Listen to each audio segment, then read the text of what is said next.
Voilà, nous revoilà avec voilà, nous revoilà ici dans la radio Maouja FM. Nous sommes très contents de nous revoir ici. Nous avons vraiment, je suis content, vraiment là, je suis vraiment content puisque nous avons, comme moi je l'ai dit, je le dis, il faut que je le dise quand même comme ça, quand même des gens qui ont fait, qui ont été très remarquables ici au Canada. Alors, nous sommes avec des gens qui ont reçu des prix, mais qui sont très humbles.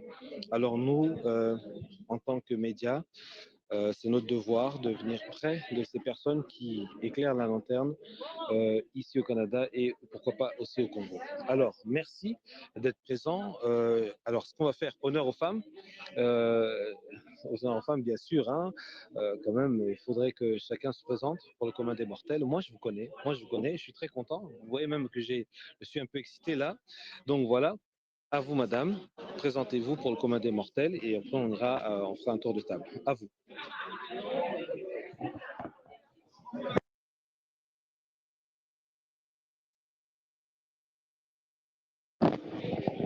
Bonjour, donc je m'appelle Fete Ngira Batouare Kimpiobi.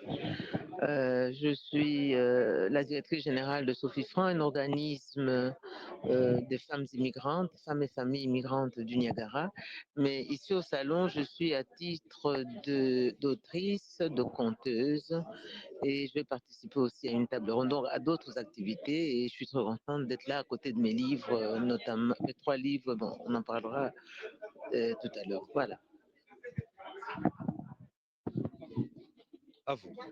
Je suis Gaston Niaboul Dikazamabaya. Je suis professeur d'université. Ici au salon, je suis auteur et poète. Super, super. Alors, à mes côtés, il y a une personne que j'aime beaucoup, qui vient de faire une interview il y a même pas quelques minutes. Il va se présenter. Alors, présentez-vous pour le commun des mortels. Merci. Mon nom est Aristote Kavungu. Je suis écrivain, euh, professeur aussi et scénariste. Et voilà. D'accord, d'accord.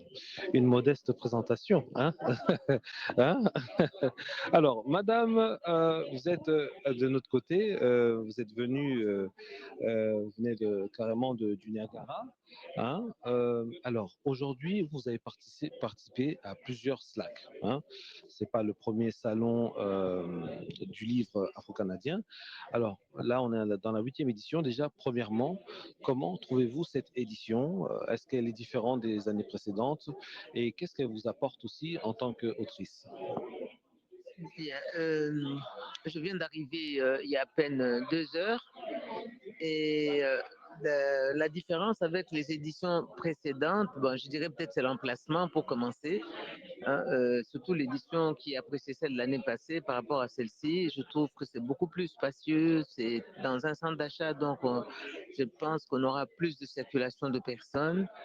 Et bon, tout le monde n'est pas encore arrivé, toutes les tables ne sont pas encore remplies, enfin il y a des absences, mais je pense que d'ici la fin de la journée ou demain ou plus tard, il y aura plus, toutes les tables seront occupées, mais surtout je remarque aussi qu'il y a plus de participants à ce salon, voilà, et des participants de grande valeur aussi. Voilà, voilà au moins quelqu'un qui a bien dit, hein, qui a dit comme j'aime. Alors, vous aussi, qu'est-ce que vous en pensez? Alors, la même question, qu'est-ce que vous en pensez de ce Slack de la 8e édition? Oui, j'ai participé à plusieurs éditions de SLAG. Je crois que j'ai le même raisonnement que ma sœur qui vient de me précéder. Mais je voudrais insister sur une chose, c'est que effectivement, il y a de plus en plus d'auteurs et auteurs par rapport aux éditions précédentes.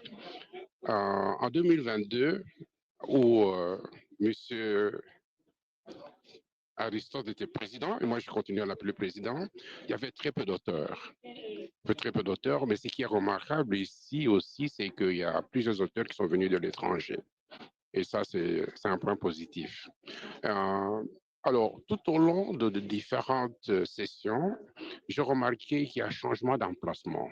On va d'emplacement en emplacement. Et l'année dernière, l'emplacement était assez, disons, compliqué à circuler. Mais là, c'est un espace où l'on peut circuler facilement et les visiteurs peuvent voir les auteurs plus facilement, les auteurs peuvent parler entre eux, et ainsi de suite. Voilà tout ce que je peux dire. Pareil pour vous, dites-nous. Oui, mais moi, c'est un salon qui me tient beaucoup à cœur. Comme disait le professeur, j'étais président d'honneur en 2022. On dit que je suis toujours président à vie, mais ce que j'aime du salon de plus en plus, c'est qu'il commence vraiment à prendre une certaine importance dans la communauté. Avant, on ne voyait presque que d'afro-descendants. Maintenant, on ratisse un peu large. Les gens, je pense que répondent à l'offre. On a beaucoup de gens qui ne sont pas forcément des afro-descendants qui sont ici. Donc, c'est quand même une bonne chose. Donc, là, j'espère que ça va continuer comme ça. Mais j'aime l'emplacement ici. Je préfère celui-ci au dernier. Celui-ci, il est quand même bien, il est ouvert. Et puis, voilà. D'accord, d'accord. Merci, merci en tout cas d'avoir commencé. Enfin, vous avez présenté un peu la configuration hein, de ce Slack, de la 8e édition de ce Slack 2025. Madame Fété, Madame Fété, moi je l'appelle pas Madame Fété, je me sens déjà, ça me dérange. Moi je dois vous appeler maman. Hein, voilà, c'est très important. Maman Fété Guira, Patoire et Kinkobi. Alors, vous, parfois vous participez, on vous interviewe. Hein, on fait des interviews sur vos livres, sur vos ouvrages. Alors moi j'ai un livre, on dit que les journalistes ne doivent pas dire leurs préférences, doivent rester neutres, mais moi là aujourd'hui je vais pas, je vais outrepasser. Alors moi c'est le livre ici, Dia, Dia, euh, un livre très profond, et je pense que les gens n'ont pas parfois ne sont pas encore arrivés encore à comprendre la dimension de votre livre. Alors aujourd'hui, euh, est-ce que vous avez toujours des feedbacks de ce livre qui est très inspirant? Une très bonne question. Ça va? C'est une très bonne question. C'est un livre on pourrait dire un peu à controverse, n'est-ce pas? Parce que il y a plusieurs courants qui traversent ce livre. Vous avez ceux qui sont profondément religieux, évidemment, qui réfutent le livre. Vous avez ceux qui sont des traditionalistes qui trouvent que c'est un livre qui a sa raison d'être parce que ça va toucher aux racines de nos traditions.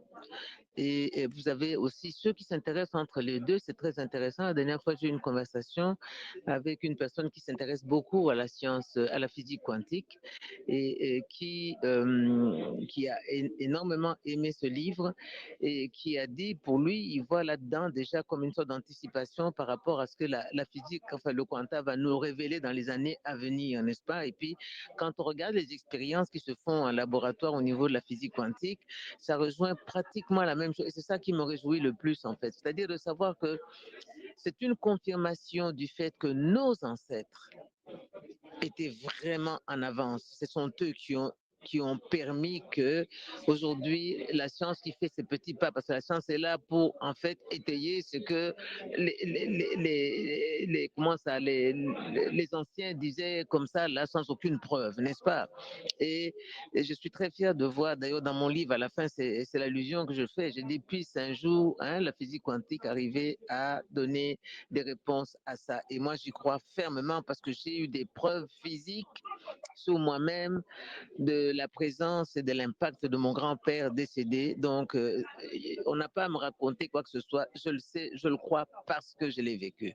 Voilà. Mais il faudrait laisser aux esprits plus fermés le temps d'avancer. Mais ce temps qui change si vite, qui bouleverse tout, je pense que ça prendra moins de temps qu'il le faut pour que les gens reviennent à certaines évidences. Oui, oui, on peut parler des gens plus ou moins cartésiens. Alors, Mbutamutu, pouvez nous expliquer un peu, puisque vous êtes aujourd'hui euh, ingénieur en électricité, enfin, vous l'êtes toujours, hein, vous l'êtes toujours dans l'âme. Vous êtes ingénieur en électricité à l'université de Kinshasa, l'UNIKIN, en République démocratique du Congo, docteur en sciences appliquées, spécialisé en fibre optique, université de Gand en Belgique, de Gand en Belgique, excusez-moi, d'expériences variées.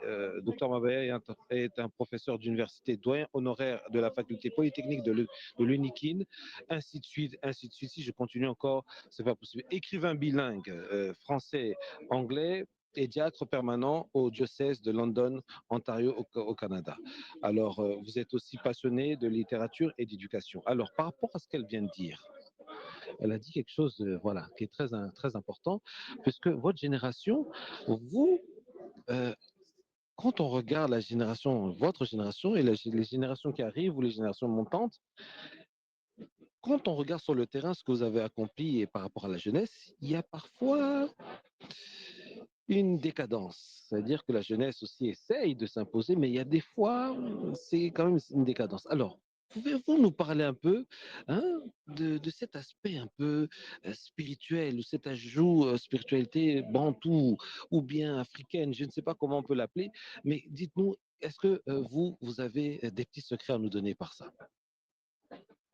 Votre question est pertinente, mais elle est multiforme. Il y a à boire et à manger là-dedans. En fait, c'est une très bonne question. Et je considère que je représente une génération où l'éducation était différente de celle d'aujourd'hui. Ok. Non seulement l'éducation, mais aussi le comportement général. Le comportement général est différent. Et j'enseigne. J'ai été moi-même élève et étudiant. Je vois la différence. Ok. La différence se remarque essentiellement sur les valeurs humaines. Je me rappelle, j'ai étudié chez les catholiques. Nous avions un cours qui s'appelait cours de civisme. On nous apprenait à comment vivre en société et le bien-être même. Aujourd'hui, ça manque. C'est pas que nous qui enseignons ne transmettons pas ces valeurs-là, mais elles ne sont pas reçues. Elles ne sont pas reçues. Alors, en parlant du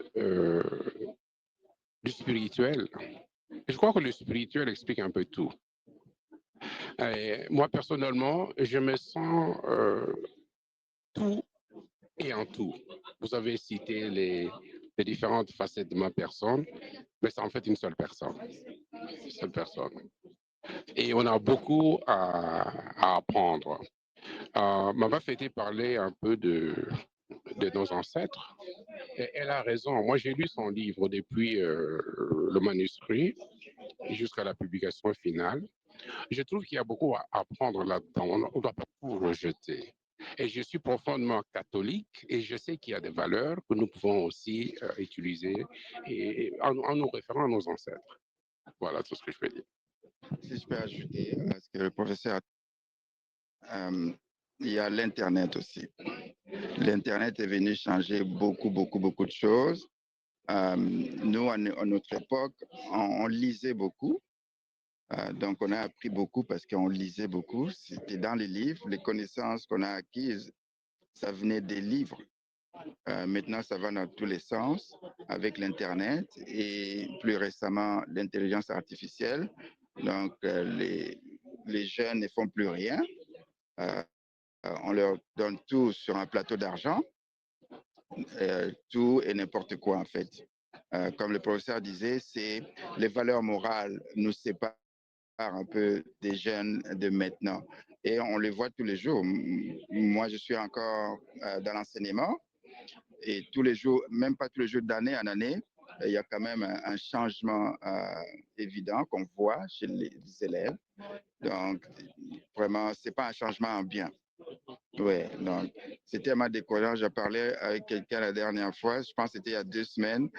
Ça va précipiter ma retraite. Donc j'ai décidé d'ici 3 ans d'aller à la retraite parce qu'il n'y a plus de motivation comme telle. Il n'y a plus vraiment de motivation. Voilà. Maman, fêter un mot quand même. Pour ce qu'il vient de dire, c'est quand même.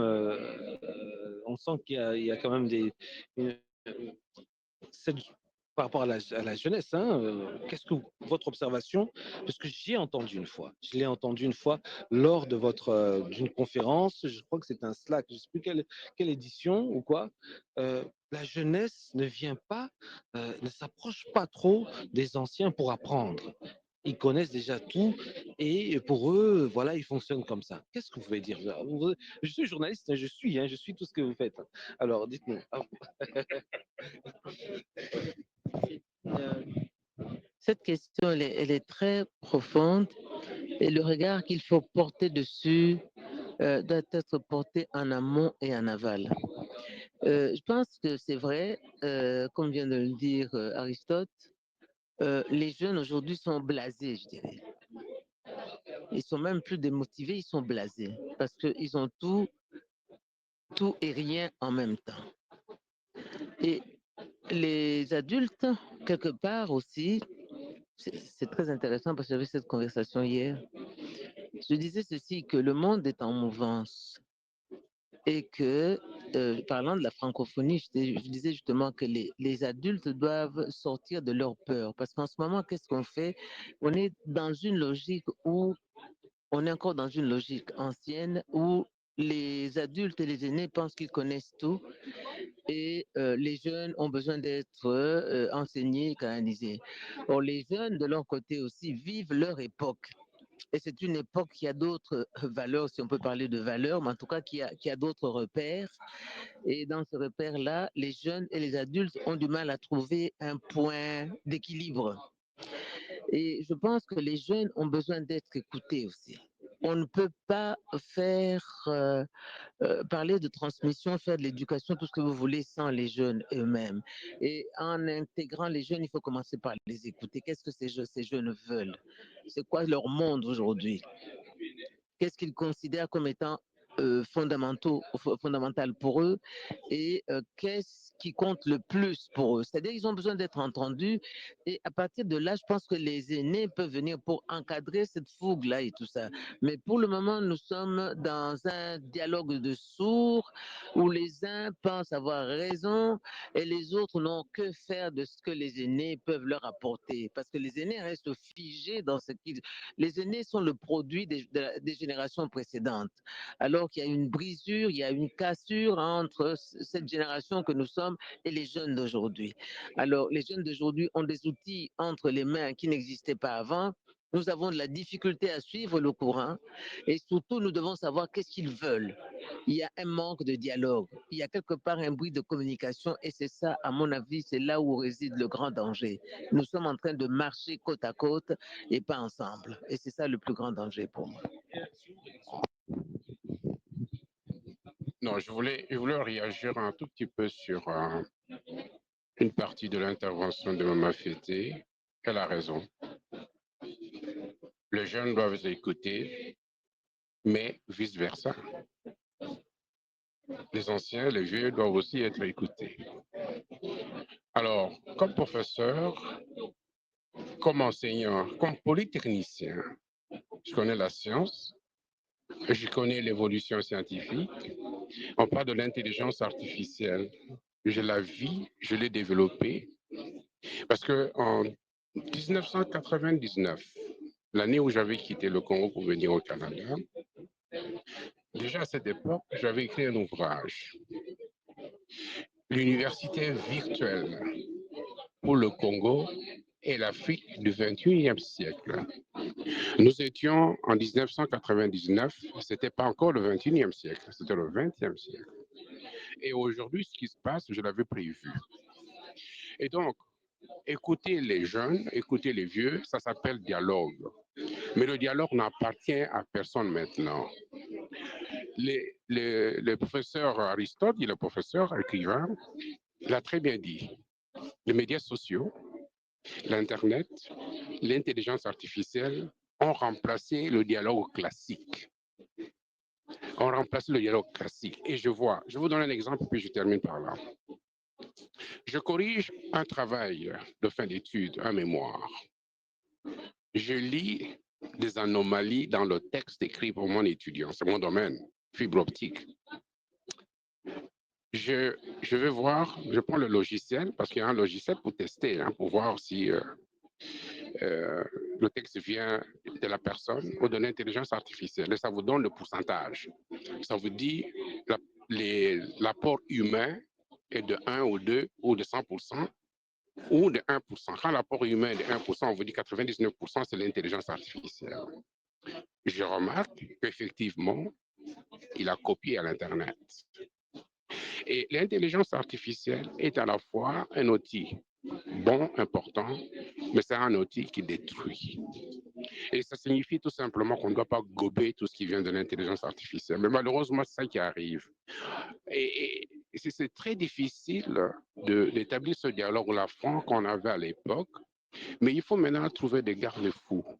Il faut savoir comment encadrer tout le monde, et les anciens, et les vieux, et tout le monde, en tenant compte de l'environnement actuel, de l'intelligence artificielle et de l'évolution scientifique.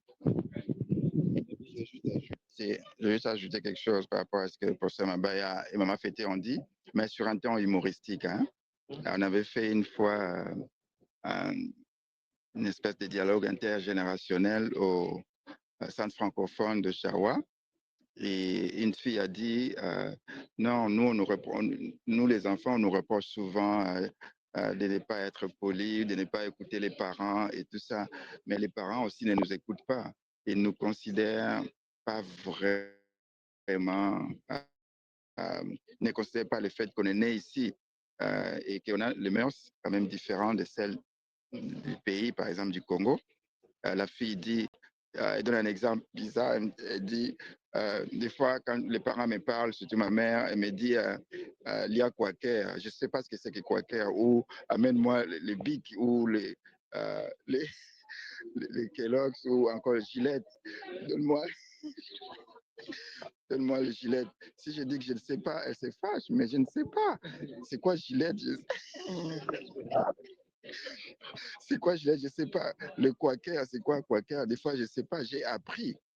Mais pourquoi elle se fâche? Parce que je ne savais pas. La première fois qu'elle me dit ça, amène-moi le Quaker, je ne sais même pas ce que c'est. Alors,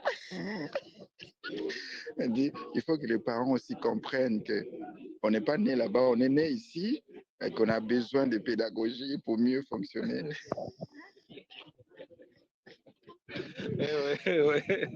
Voilà, c'est l'ambiance en tout cas de l'émission, c'est ça, c'est l'ambiance. Alors, quand on s'est plongé dans la jeunesse, hein, et maintenant, voilà, j'aimerais bien qu'on se plonge aussi euh, chez les Congolais et le Congo qu'on aime beaucoup. Alors, vous avez dit quelque chose tout à l'heure qui m'a interpellé. Vous avez dit que euh, par rapport aux années précédentes, on sent qu'il y a beaucoup plus des auteurs qui viennent de plus en plus et tout. On peut se dire que même les auteurs congolais arrivent de plus en plus. Est-ce que c'est puisqu'ils ont l'info où les structures apparentes sont bien fonctionnelles, sont efficaces pour faire brandir un peu de leur structure pour attirer en fait ces auteurs-là, ou il y a un éveil de conscience depuis un certain temps. On se pose des questions. Quelle est votre remarque? On peut aller par Maman Fété ou vous. Voilà, allez-y, allez-y, à vous. Je vais vous décevoir. D'accord, dites-nous. Quand on parle de la présence, soit des Congolais, soit des Africains, aux différents salons, c'est une grande déception. Ils ne lisent pas. Je vous déçois. Ils ne lisent pas. Ils ne lisent pas. Et il faut remarquer que si vous voyez des Noirs, la plupart ce sont ceux qui se lancent à l'écriture. Ce sont des auteurs. Il y a très peu de participants. Vous pouvez inviter des amis. Ils trouvent que c'est une activité secondaire et inutile. Il faut les tirer par le bout de nez. Vous pouvez lui donner un livre, il passera des années avant de le parcourir. Et donc, quand nous avons parlé tout à l'heure de la croissance de la présence des auteurs, c'est en comparant d'une session à une autre. Il y a des sessions où on ne voyait que 2 auteurs noirs. Des sessions où on avait 3 ou 4 qui n'avaient pas l'information, au fait. Et puis, il faut vous dire que pour publier dans ces milieux, ce n'est pas facile non plus pour les auteurs. Et donc, voilà, tous ces facteurs font qu'il y en a peu, il y en avait peu au début, et de plus en plus, il y en a parce que non seulement les auteurs, mais les éditeurs en prennent conscience que les auteurs noirs sont aussi valables que les autres, et même mieux que les autres. On est de plus en plus publiés, et c'est pour cela que le nombre augmente. Mais en général, personnellement, je suis déçu de constater que les nôtres ne lisent pas. Alors que nous avons, comme l'a dit Aristote, le président, tout à l'heure, que nous avons été élevés dans cette culture de lecture. Moi, je suis ingénieur, les gens se demandent, mais pourquoi vous écrivez? C'est parce que j'ai eu cette passion de la jeunesse. Voilà. Eh bien, je vais vraiment rebondir sur ce que le professeur Mabaye vient de dire. Et je reviens de Kinshasa d'ailleurs il n'y a pas très longtemps, mais avant de parler du Congo, je m'arrête une seconde au niveau des salons du livre en général. C'est le même constat. Et la communauté noire ne lit pas. Et quand on parle de ça, ce n'est pas une invention, c'est absolument vrai. Parce que les Noirs, les gens de notre communauté ne réalisent pas qu'on s'enrichit, on acquiert une certaine profondeur et du relief en lisant, tout simplement en lisant. Lisez au moins un livre par semaine ou à défaut un livre par mois, mais il faut lire pour apprendre. C'est pas en allant sur les réseaux sociaux où il y a du n'importe quoi, on pense qu'on s'informe. Au contraire, les réseaux sociaux, dans certains cas, et je peux dire que dans la majeure partie des cas, la majorité des cas, déroutent plus les gens que ne les éduquent ou ne les informent. Et ça, c'est extrêmement important. Je ne sais pas comment on doit faire pour inculquer cette culture de la lecture dans nos communautés. Il faudrait rabâcher ça pratiquement. Prenez même une tranche de vos émissions, 1 minute, pour rappeler aux Noirs qui doivent lire. Parce que c'est incroyable quand on va dans des réunions, vous avez des gens qui ont quelque chose à dire, mais ils n'ont même pas les mots pour exprimer ça, et ils n'ont pas une cohérence non plus pour construire, bâtir une phrase qui va permettre qu'on puisse les comprendre. Maintenant, pour aller sur le Congo. C'est-à-dire que quand vous écoutez une personne, à travers sa diction, sa capacité rédactionnelle, ou bon, rédactionnelle, on peut le voir, mais à partir de ça, comment on appelle ça, comment dire, la capacité quand on lit. Élocution. Voilà. Quand vous le voyez, directement, vous avez comme une échelle, hein, une échelle, vous pouvez savoir que c'est pas la peine de continuer avec cette personne puisqu'il n'est pas assez cultivé, ou bien, c'est ça, non? Vous avez cet œil-là. Il faut vraiment faire la distinction. Une personne peut très bien ne pas bien parler une langue, mais quand elle s'exprime, on comprend parfaitement bien son idée, n'est-ce pas? Mais vous avez des incohérences déjà au départ qui démontrent que la personne ne sait même pas de quoi elle parle. C'est de ça que moi je veux, hein, les questions ici en ce qui me concerne. On n'a même pas cette construction de l'esprit pour dire, par exemple, je veux débattre d'un problème, d'un sujet et avoir cette cohérence qui fait que vous commencez, n'est-ce pas, un débat, un sujet et vous le décortiquez petit à petit pour arriver à une conclusion, n'est-ce pas? Vous défendez un point de vue, peu importe lequel, mais vous le défendez avec cohérence, avec justesse et avec intelligence. Ça n'a rien à voir avec l'expression. Il y a des gens qui peuvent très mal utiliser une langue, mais on comprend parfaitement bien ce qu'elles sont en train de chercher à communiquer comme idée. Maintenant, si vous permettez, je retourne au Congo. Le Congo, là, c'est vrai, il y a à boire et à manger. On dit toujours que c'est pendant la période de crise que jaillissent la lumière et le génie. Et en ce sens-là, oui, je pense que le Congo ne déroge pas par rapport à ça. Mais en même temps aussi, la lecture, on revient là-dessus.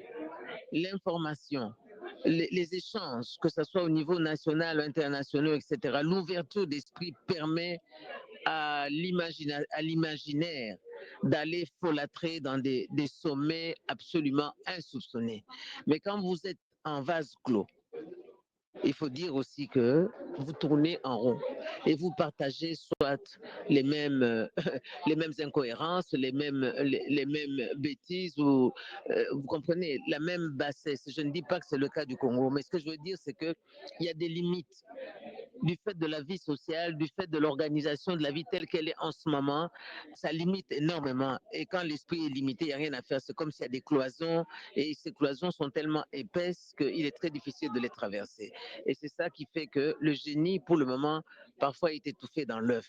Vous demandez quelque chose, vous avez une idée, mais ils sont par exemple en ce moment conditionnés. La vie est conditionnée d'une certaine façon au Congo qui fait que les gens ne voient qu'à travers le prisme, soit de la religion, soit de la sorcellerie, soit des choses comme ça. Alors, c'est extrêmement difficile d'entamer une conversation.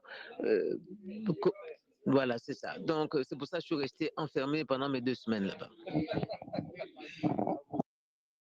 Ouais, mais je pense que oui. Euh, Comme on est congolais, on va parler du Congo aussi. Je pense que si dans ces salons-là, on avait dit par exemple que non, à l'ouverture, il y aura Fally Ipupa qui va venir ici ou couper les rubans et tout ça, je pense qu'on aurait eu tout Ottawa, tous les Congolais d'Ottawa ici, ou presque. OK? Donc, les gens ont déplacé comme chez nous, qu'est-ce qu'est la culture? Il y a eu la polémique, si on peut appeler ça comme ça, JB, Piana et Ouera. Ça nous a pris presque une décennie. C'est de l'abrutissement. Maintenant, il a fallu Poupa et Ferregola. C'est de l'abrutissement. Pendant ce temps-là, les enfants ne lisent pas. J'ai vu une vidéo où on demandait à un enfant euh, qui revenait de l'école, quel est le nom de ton directeur d'école? La petite fille ne savait pas. On lui demande, est-ce que tu connais Fally Poupa? Elle s'est mise à citer les noms de Fally Poupa, les surnoms, tous les surnoms de Fally Poupa, les sobriquets et tout. Mais c'est triste, c'est malheureux. Okay? Donc, il faut vraiment qu'on revienne aux fondamentaux, qu'on remette la culture à sa place. Quand on a interdit aux musiciens, par exemple, de se produire en Europe, je les entendais dire on tue notre culture. Non, c'est pas ça notre culture. Il y a un peintre, un excellent peintre, je pense qu'il est peintre et sculpteur, je ne sais pas qui est décédé avant-hier là. Il est Chéri Chérin là. Chéri Chérin, c'est ça, hein? Oui, je pense que Oui, qui était passé sur TV5, il était pris d'une sécheresse terrible, il n'arrivait pas à parler. Oui, c'est un grand. Il vient de décéder. Est-ce qu'on en a parlé? Non. Au pays, personne n'en parle parce que c'est pas un musicien, c'est pas un chanteur. Ok, mais c'est terrible. C'est terrible. Ok? Le gars qui, pardon, je vais finir là. Le gars qui a sculpté la statue là, la Fikine à la fois, le foie. Il est mort malheureux, miséreux. Okay? Alors qu'il avait droit quand même à des droits d'auteur pour mieux vivre. Tout le monde aime, tout le monde prend les photos devant ces statues-là. C'est des droits d'auteur, mais la culture chez nous, c'est seulement la musique. Maintenant, un point, c'est tout. C'est très bien. Allez-y, allez-y. N'oubliez pas de me faire rappeler qu'on en parlera, hein, puisque la société des droits d'auteur aussi, on ne sait pas si la Socoda fait un travail aussi là-dessus, puisque vous êtes aussi consommé aussi par les Congolais. Parce que là-bas aussi, je vois vos têtes. Bon, allez-y sur la question. Voilà.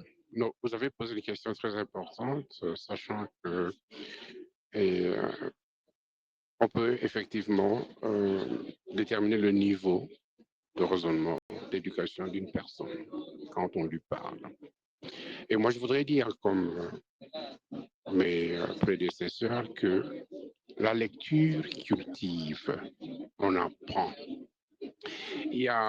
Vous êtes venu me chercher à table, là, je n'étais pas là, j'étais en train d'interviewer un auteur, un Algérien.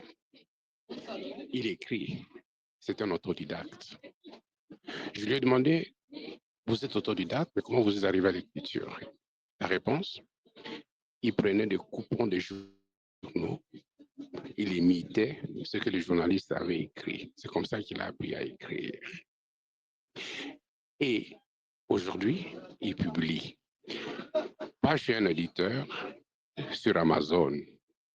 Ça signifie, la raison est simple, parce qu'il est algérien, il s'est converti au christianisme, il écrit sur la Bible, et il n'est pas reçu dans son milieu et personne ne veut publier ses ouvrages. Alors, il a appris par lui-même à l'Internet. Il n'a pas été à l'école pour apprendre l'Internet, mais il a appris comment formater un livre et tout ça. Et ce livre était ici. J'ai un sur ma table à donner.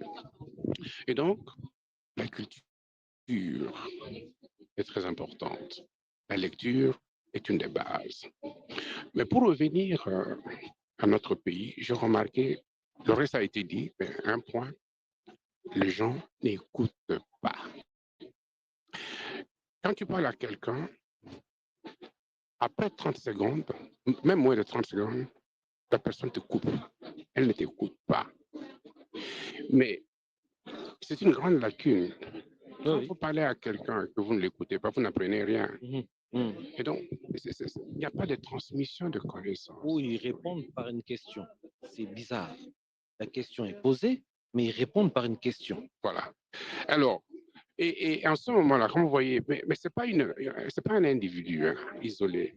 C'est pratiquement, je peux dire, tout le monde, tous les niveaux. Et même pour commencer un débat, tout le monde parle, vous êtes silencieux. Quand vous commencez à parler, on vous coupe.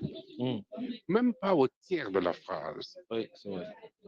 Et les gens comme moi, qui aiment épiloguer, qui amènent les gens à la conclusion, l'idée n'est même pas développée, vous êtes déjà coupé. Exactement. Quelle est la différence entre entendre et écouter?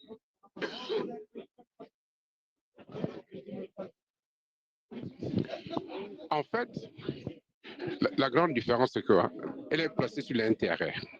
Elle est placée sur l'intérêt du sujet, de la conversation et sur le respect.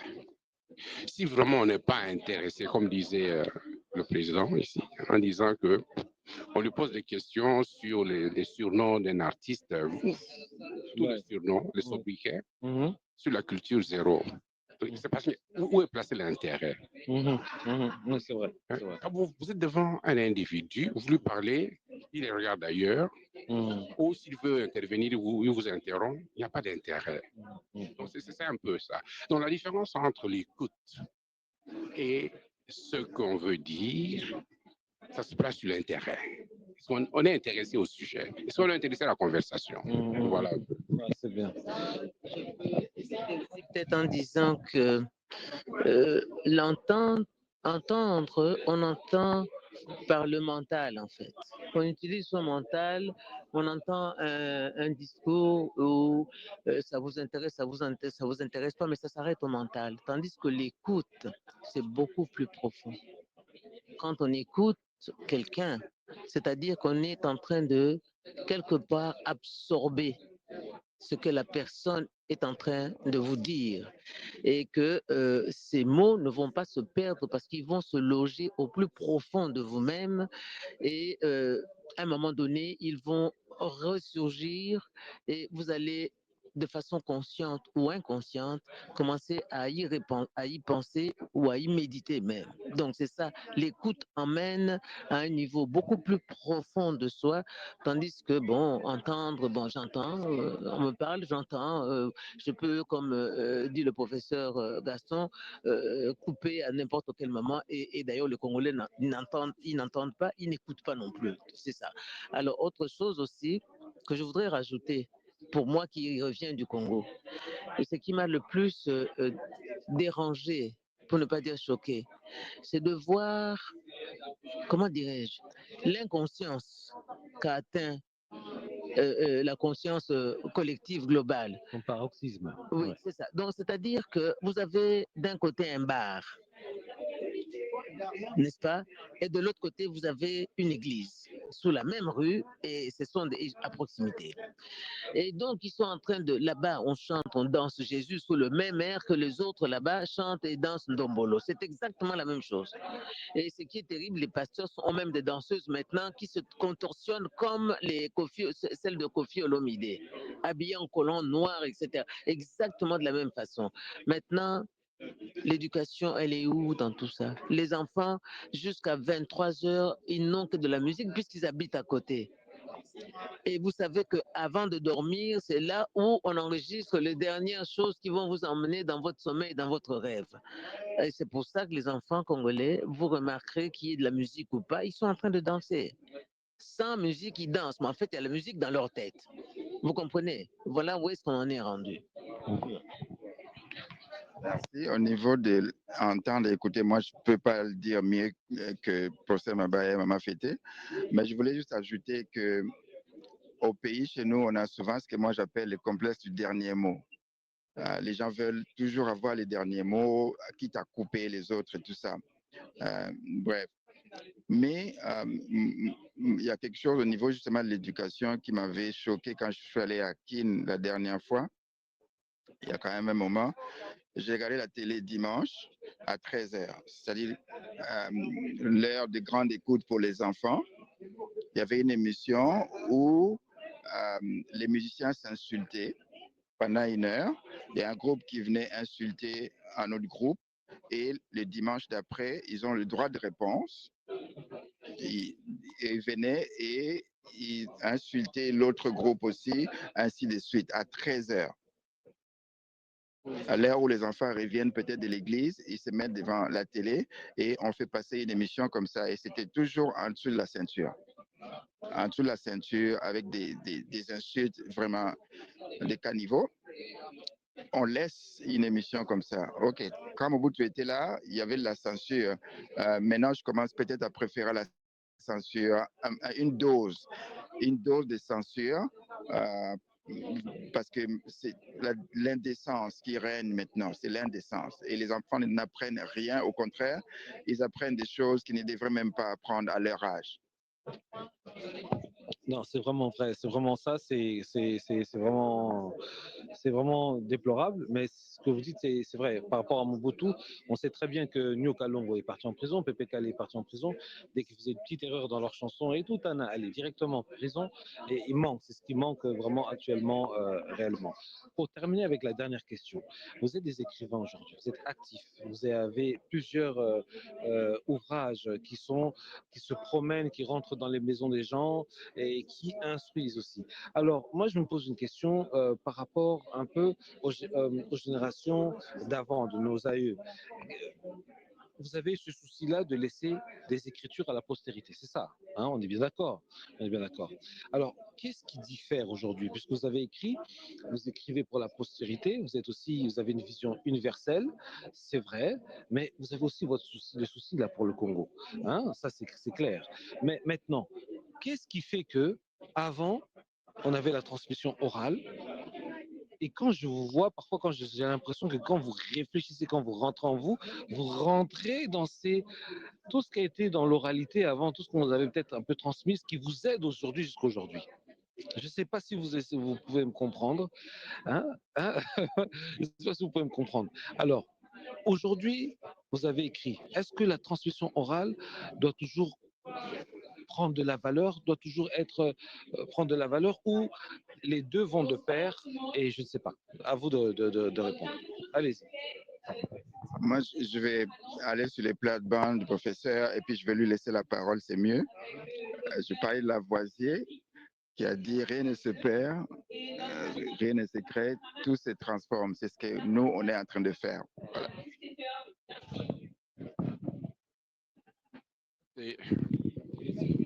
C'est la même réflexion, mais c'est aussi une question qui personnellement me préoccupe. Et Mama Fete, qui est à côté de moi, y a répondu à plusieurs reprises. L'ouvrage de conte, là, de tout premier. Non? Oui, Diaz. C'est son grand-père qui n'a pas su écrire. Il n'a pas su écrire. Mais elle a essayé d'immortaliser la pensée de son grand-père. Le deuxième ouvrage qui est là, non, à côté, c'est son père. Autobiographie fille, c'est tout simplement parce que elle a vu son père, je vais lui arracher la parole, parce que je le sais. Elle dit, papa, tu dois laisser des écrits. Effectivement, il a enregistré. Elle a oublié. Son feu mari lui a rappelé. Elle a dit, papa, laissez quand même des... parce qu'ils ont travaillé ensemble. Alors, elle avait perdu, elle a reconstitué tout pour écrire, tout simplement, pour sortir un peu de l'oralité, pour laisser un héritage aux générations futures. Alors, quand vous lisez mon livre, Un périple miraculeux, c'est toujours dans le même sens. En fait, ce livre-là, c'est une autobiographie. Mais finalement, quand je réfléchis, j'ai dit, mais évidemment, le Seigneur va m'appeler un jour. Je dis, mais je l'ai quand même, rédigé plus tôt. Je montre comme ça les livres qui sont ici. Je me dis, je l'ai quand même rédigé plus tôt, mais j'avais un souci. Et quand vous lisez, vous verrez quelque part, je disais que je voudrais écrire pour laisser quelque chose à la postérité. Donc, et j'aimerais quand même être authentique moi-même, qu'on n'invente pas des histoires sur moi. Et j'écris maintenant et que toute controverse soit dite maintenant, là, s'il y en a une. Au moins, à la fois un témoignage et une œuvre créée pour le futur. Je vais terminer par ici. Je venais de terminer le livre de Maître Kamanda. Maître Kamanda a commencé à écrire. Malheureusement, il est décédé avant de terminer, mais ses enfants ont pris, avaient le manuscrit, ont publié, je venais de le terminer. Le professeur Malou, qui était mon mentor, je travaillais avec lui, je lui avais demandé d'écrire. Sa fille. Je lui ai demandé d'écrire, il n'a jamais écrit. Alors moi, malheureusement, j'étais venu au Canada, je voulais me rendre au pays avec un enregistreur. Le français quand même a parlé. Malheureusement, ça ne s'est pas réalisé. Et donc, l'oralité, si nous nous y mettons, ne prendra pas l'ampleur qu'on a connue et qui reste. Et c'est ça la lacune. On n'a pas beaucoup écrit. On doit écrire. Je vais laisser la parole à Maman Fété. Je lui ai arraché la moitié de son intervention. Je m'en excuse. Non, c'est très, très bien. Non, tu as très bien parlé, c'est bon. L'oralité, souvenez-vous, a été reconnue comme une méthode, je pense, de recherche scientifique grâce à, je pense, en Fateba, n'est-ce pas, qui s'est beaucoup battu pour que ça puisse être reconnu et c'est une méthode reconnue. Bien sûr, nous faisons partie d'une communauté issue de l'oralité, il n'y a rien à faire. Maintenant, tout est lié au système éducatif. Si nos jeunes commencent à apprendre à lire très tôt, c'est sûr et certain qu'on va quitter tranquillement la zone de l'oralité pour glisser vers, n'est-ce pas, l'écrit. Ça, c'est un fait. Mais en attendant qu'on arrive là, les gens écrivent. Le professeur Kavungu, Aristote, écrit, il est même primé. C'est vraiment, il dédie ça à la postérité. Demain, ce sont les jeunes noirs qui seront fiers et qui vont clamer haut et fort leur négritude, n'est-ce pas, à partir de tous ces écrits, n'est-ce pas, d'hommes de valeur qui ont pu écrire. Le professeur Mabaya ici écrit aussi, comme il vient de le dire, afin d'éviter toute controverse dans le futur, on se basera certainement sur ces écrits-là. Et j'espère que ce que je laisse aussi un jour donnera l'occasion de faire un débat là-dessus.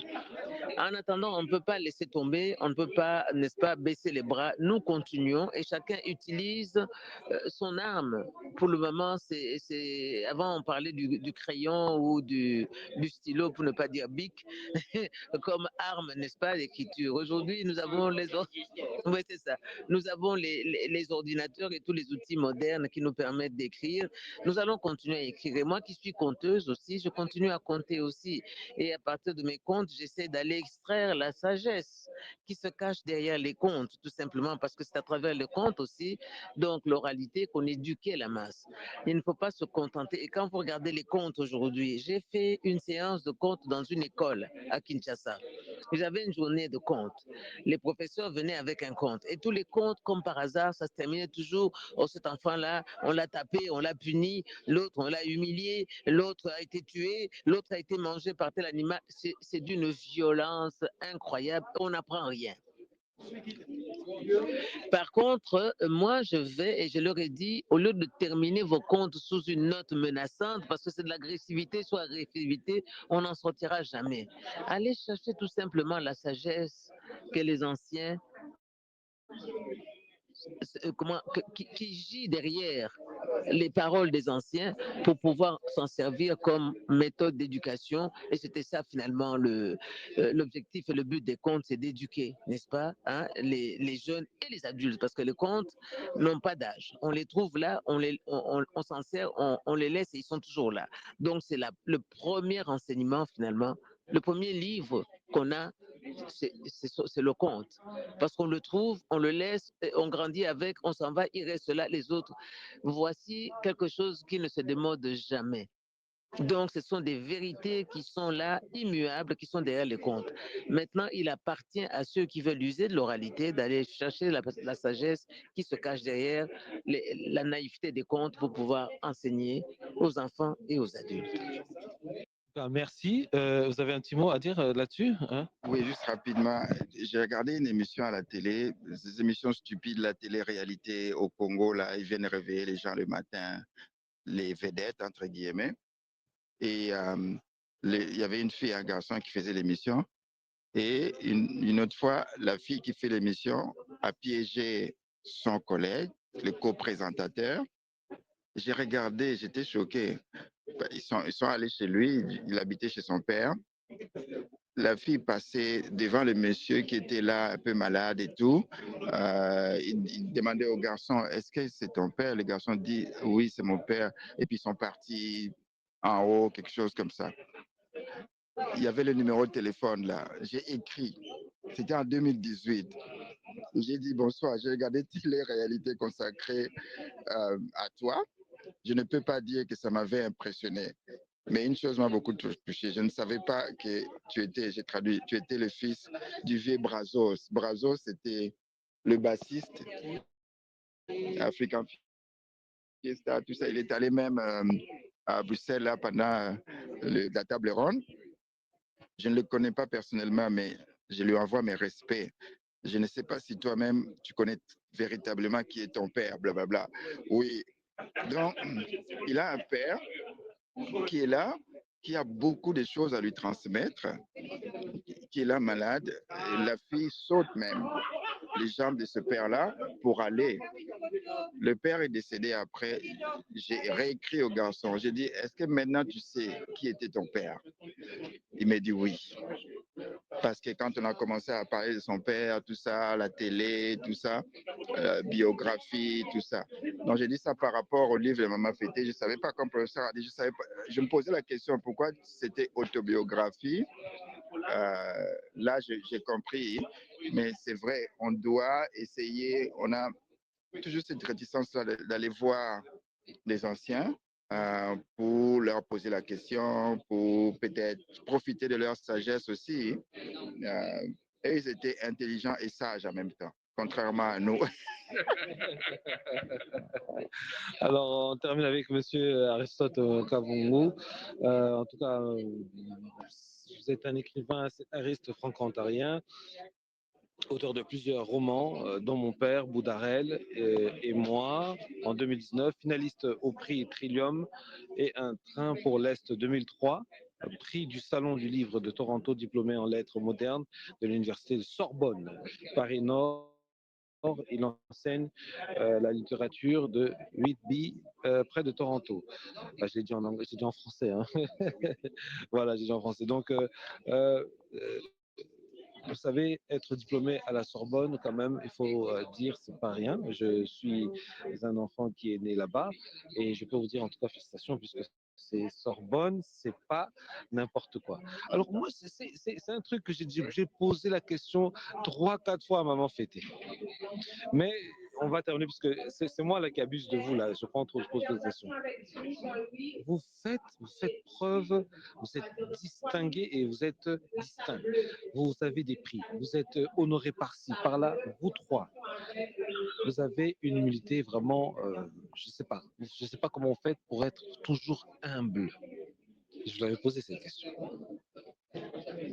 Hein? Si je lui avais posé cette question. Puisque moi, là, on est ici avec les jeunes, hein, notre âge, mais même. On dirait que parfois, j'ai l'impression que toutes ces jeunesses-là sont tous devenus des loubas. Des balouba, c'est 20 ans, c'est 20 ans, c'est 20 ans du matin jusqu'au soir, on dirait tout ça. Je suis louba, donc laissez-moi tranquille, vous allez rien me faire, moi je suis louba. Donc voilà. Mais on dirait qu'ils se vantent, non, moi j'ai ça, moi j'ai ça. On comprend plus, mais ils n'accomplissent pas grand-chose. Or que vous êtes humble, mais vous accomplissez encore beaucoup plus de choses. Et attendez, le dernier livre ici, je sais plus, ça date de quand, avec Maman Fêtée. Bon, on dit pas ça, on dit pas l'âge des femmes, mais bon, voilà. Mais vous êtes, voilà, et active. Alors, voilà, à vous. Bon, j'en profite pour annoncer mon prochain livre, n'est-ce pas? C'est l'occasion. Mon prochain livre, qui aurait dû être sur l'étalage, n'eût été un retard technique, n'est-ce pas? Ça arrive. Dont le titre est petit. Le titre, c'est Petit GPS pour ne pas perdre le Nord. Et c'est le guide de l'immigrant au Canada. Voilà. Et c'est un abécédaire, en fait, qui reprend un peu les points les plus sensibles que rencontre l'immigrant dès son arrivée au Canada, etc. Et tout ça. Et hier, j'avais eu l'opportunité aussi de parler dans une rencontre à Toronto et de la fois, je disais ceci que quand nous arrivons ici, nous ignorons totalement tout, par exemple la réalité des Franco-Ontariens, n'est-ce pas? Donc, aux Franco-Ontariens de se révéler à nous pour que nous puissions savoir exactement qui ils sont, leur lutte et ce qu'ils ont pu gagner, leur histoire en un mot, exactement de la même façon que les autres communautés, les autres pères fondateurs, les communautés fondatrices du Canada. Mais quand nous arrivons, on est francophone, on nous dit vous êtes des franco-ontariens, on s'assied là, on est des franco-ontariens alors qu'on ne l'est pas. Nous sommes des immigrants francophones, mais nous accompagnons ensemble les franco-ontariens. Les franco-ontariens doivent nous accepter, mais très souvent ce n'est pas le cas parce qu'ils présument qu'on les connaît alors que nous ne connaissons pas. Donc hier, je les ai presque suppliés de se révéler à nous, de nous apprendre qui ils sont, afin que nous puissions marcher main dans la main et former une véritable communauté canadienne. Alors, à propos de mon humilité, je crois que plus on prend de la bouteille, comme on dit, hein, donc plus on prend de l'âge, plus on se rend compte que la vie, elle est... Nous ne vivons pas en général, nous survivons ou bien nous vivotons, n'est-ce pas? On vit en surface, on n'est pas ancré. Mais quand on réfléchit, on se rend compte que la vie, elle est beaucoup plus profonde que ça. Et en plus, elle est beaucoup plus légère que ça aussi. Et j'ai l'habitude toujours de dire, la vie est un jeu sérieux. Jouez-la au maximum parce que c'est un jeu, mais n'oubliez jamais le côté sérieux non plus. Parce que le côté sérieux peut vous frapper à n'importe quel moment si vous en abusez. Voilà. Et alors, ça vous apprend à être très humble.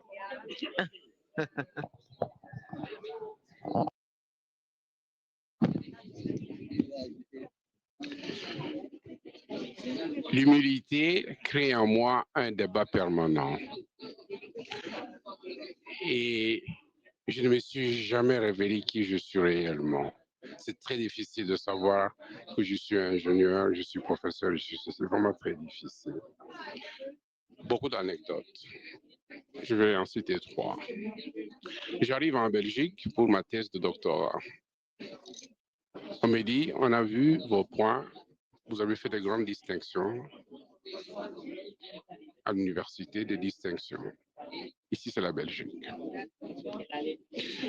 Vous ne commencez pas votre thèse de doctorat, vous ne commencez pas la maîtrise avant la thèse, avant que vous n'accomplissiez ce projet. On m'a donné un projet pour 6 mois pour construire, et les fibres optiques commençaient à construire un répéteur. C'est un composant intermédiaire. J'ai dit oui. Après 3 mois, je l'avais fini. Et le comité s'est réuni. Ils ont dit, vous ne faites plus de maîtrise. Ce que vous venez de faire, c'est le premier chapitre de votre thèse. Toujours dans la même université, j'étais assistant comme doctorant. Jamais les étudiants ne venaient chez moi pour demander conseil pour l'encadrement, rien du tout. Jusqu'à jour, le collègue qui préparait sa thèse avec moi, avec le même promoteur, avait des difficultés. Pendant 6 mois, son programme informatique ne fonctionnait pas. Ni le promoteur, ni lui-même n'arrivait à trouver la faute. Alors, par hasard, notre promoteur a dit, va voir Gaston. Alors, il vient, un Belge, hein, avec, grosso modo. Je dis, mais qu'est-ce qui se passe, Ronald? Il s'appelle Ronald. Il dit, mais depuis 6 mois, je n'arrive pas à terminer mon programme. J'ai dit, qu'est-ce qu'il y a? Il dit, mais monsieur Lagarde, c'était notre promoteur, m'a demandé de vous voir. J'ai dit, mais qu'est-ce que vous voulez réaliser?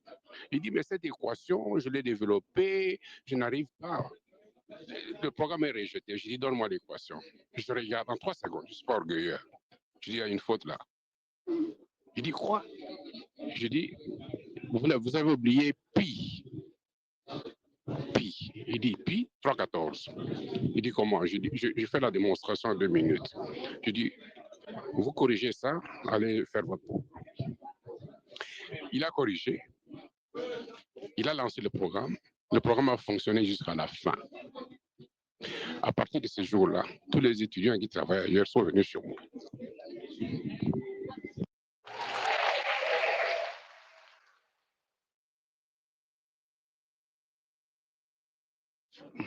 Mais nous, tous les trois, on est des écrivains, on fait un métier solitaire. C'est difficile de ne pas être humble. On est face à nous-mêmes, il n'y a personne. Mais si aujourd'hui on commence à s'éventer parce qu'on écrit des livres, on publie des livres, je pense que ça va tuer notre inspiration. Ça va inhiber notre inspiration. On n'est pas des musiciens, on est des écrivains, on a besoin de profondeur, on a besoin d'humilité en fait. Hein. Voilà, on est des éternels apprentis, on apprend des choses qu'on écrit et tout ça. Donc, l'humilité, c'est comme une obligation pour nous. Voilà.